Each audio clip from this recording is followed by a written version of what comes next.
दोस्तों चैप्टर 2 के पार्ट 1 में हमने टीम्स और पार्टीज क्या होते हैं और वो कैसे काम करते हैं ये सीखा। अब इस पार्ट 2 में हम चलते हैं इंफॉर्मेशन मैनेजमेंट प्रोसेस की ओर। Now that you understand the parties and teams on a project, I will now introduce you to the life cycle of a project known as the information management process। दोस्तों information management process में total 8 stages होते हैं। उसमें से first stage है assessment and need, second stage is invitation to tender, third stage is tender response, fourth appointment, fifth mobilisation, sixth is collaboration production of information, seventh is information model delivery and finally eight stage is project close out. Yes, तो चलिए इसे one by one समझते हैं।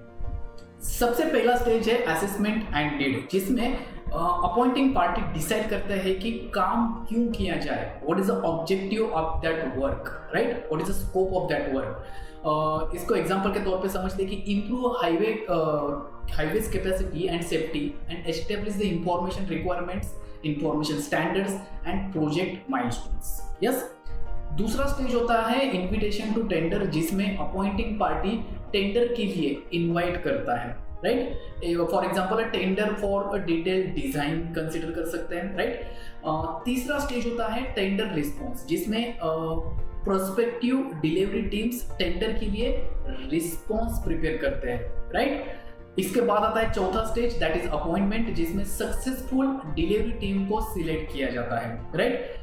पांचवा stage आता है mobilisation, जिसमें delivery team ensure करते हैं कि उनके पास सारे रिसोर्सेस है वो काम करने के लिए। यस, छठा स्टेज है दोस्तों कोलैबोरेटिव प्रोडक्शन ऑफ इंफॉर्मेशन, जिसमें इंफॉर्मेशन जनरेट की जाती है। For example the road design is shared to the lighting and signals task team। yes, next seventh number का स्टेज है that is information model delivery, जिसमें appointing party information model को review करती है, right.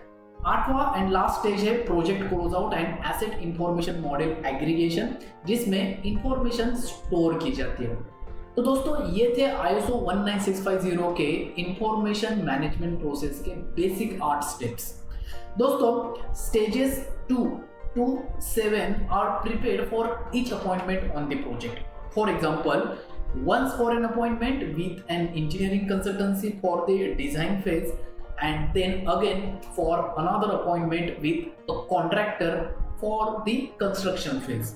Yes, उसके बाद stage 1 and 8 एक ही बार हो जाता है, वो रिपीट नहीं होता है, राइट। इंफॉर्मेशन मैनेजमेंट प्रोसेस को 3 फेज में ब्रेक डाउन किया जाता है दोस्तों। उसमें से steps 2 to 3 is the procurement phase, step 4 to 5 is the planning phase and step 6 to 7 is the production phase। तो दोस्तों ये थे ISO 19650 के बेसिक कॉन्सेप्ट्स और प्रिंसिपल्स। मिलते हैं नेक्स्ट सेशन में जहां हम ये सारे स्टेजेस को इन डिटेल में समझेंगे। तो दोस्तों आशा करता हूं कि ये टॉपिक आपको समझ में आ गया होगा। So ready to take your skills to the next level in building information modelling, तो ज्वाइन करो हमारा executive diploma in BIM design course. ये कोर्स स्पेसिफिकली डिजाइन किया गया है आपके लिए जो BIM डिजाइन में अपना करियर बनाना चाहते हैं, चाहे फिर आप एक स्टूडेंट हो, एक जॉब सीकर हो या फिर वर्किंग प्रोफेशनल।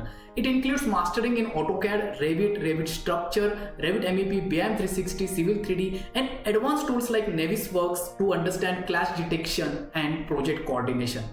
ये एक प्रैक्टिकल कोर्स है जिसमें इंडस्ट्रियल प्रोजेक्ट्स थ्रू आपको BIM के स्टैंडर्ड्स जो ISO 9650 है उसे सॉफ्टवेयर में कैसे इंप्लीमेंट करना है ये भी सिखाया जाएगा। So don't miss out on this opportunity to boost your career in BIM design industry. Enroll now and start your journey to success. You can scan the QR code on the next screen to see more details about the course, or else link is there in the description box. Thank you.